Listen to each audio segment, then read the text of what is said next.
So let's just talk about some other effects that we can use.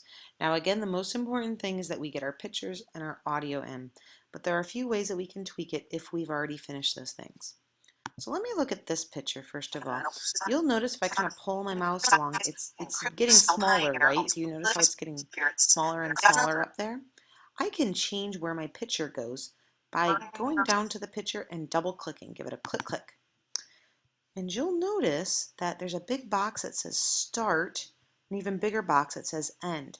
So this is saying everything in this box is where this picture starts, and everything in this box is where this picture ends. So what if in my mind's eye, I would like to start, with the start being like way, like the whole picture, and at the end, I want to focus on this mountain right here. Let me show you how to do that. I'm going to start with actually the end point. See how I clicked over here to get end and now that's lit up? I'm going to make this smaller and I'm going to drag it right over the mountain. That's where I want it to end. Now let me click on this start box. And to start, I want to start just with like the whole picture. So now it's saying the start will be the whole picture. The end is this little box here. I'm going to push my space bar button to get this video playing and let's see what happens. Colorado is one of my favorite places on earth. The towering mountains, crystalline skies, and crisp alpine air always lift my spirits and helps me relax. So you can see how over here it starts way far out, but as I get in here, whoops, then as I get in here, it zooms all the way into my mountain. So we don't always have to zoom in either. We can just kind of like change the view. So like I could start with my start, maybe like coming over here on this side. And I could take my end and make it about the same size as my start box, but ending over here. And now what's going to happen is it's going to like move across the screen. You see how that arrow kind of shows me the way it moves? And okay, so that looks good. So now watch what it does when I just move my arrow.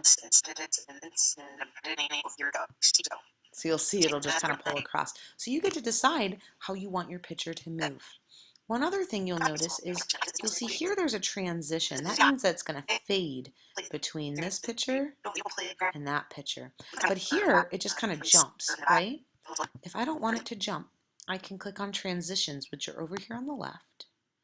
And I just use the transition that comes with a theme. There's all kinds of crazy things that make it spin. I just kind of like it to fade into the other, but that's personal choice. All I have to do is take this transition, drag it between my two clips, and now I get a nice fade into that. You'll see if I push play. Built a cabin for his descendants, and so you can see how it changed much more smoothly instead of just cutting from one to the other.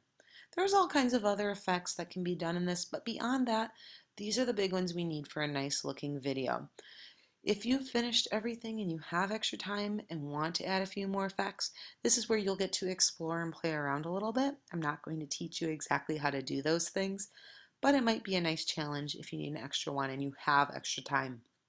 But again, the most important thing is getting all of our pictures in, getting our voice recorded, and making our pictures match our words. That's all we need you to do for this project.